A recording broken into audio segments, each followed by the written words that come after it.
Ayos. Tignan nyo naman yung wall mga kumbate. Talagang walang bako. Tuwid na tuwid yung seats belaying. Yan yung mini-maintain ng Glen Combate Construction. Okay? Ganda. Yan. Tignan nyo naman yung gawa mga kumbate ng Glen Combate. Na kung saan yung wall talagang walang bako. So, pag nagpalitada ka dyan mga kumbate, so hindi ka na maghahabol.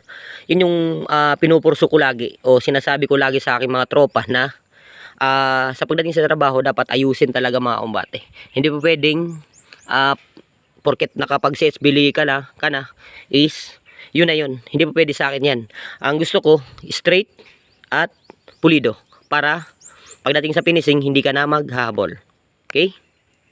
Okay, ito pagtatapos mga kumbate para sa sets wheeling project natin. Ayan, bali turnover na to mga kumbate. Ayan, tapos na kahapon. Syempre, natapos na namin, which is to, turnover na to kay Laser, kila ma'am. Nangyari na to. Na kung saan mag-ano tayo dito ng ano nila, CR nila, banyo nila. Bali dito yung awning na window. Bali dito hindi na sila nagpalagay ng bintana kasi nga gawa ng merong ano sa ibabaw.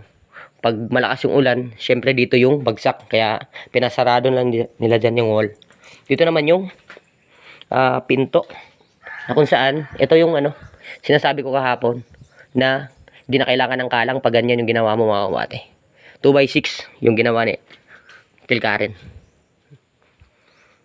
Okay? Okay na. Turnover na mga kumbate. Pagtatapos para dito sa sets billing dito sa Barangay Salvacion Project. Bali ngayon turn over natin to cancer. Bali kahapon to natapos namin to kahapon. Wala, although meron pang mga part na gagawin, palitada, flooring, pero hindi yan kabilang sa kontrata na meron tayo mga kumbate. Ang kontrata lang natin dito, roofing and sets billing.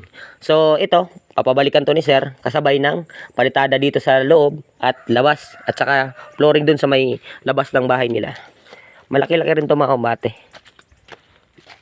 Yan. Okay. Ito, turnover na kang sir. Na kung saan nagpapasalamat tayo. Maraming salamat kang Sir Clifford at Ma'am Mary Ann. Yan. Salamat po sa tiwala.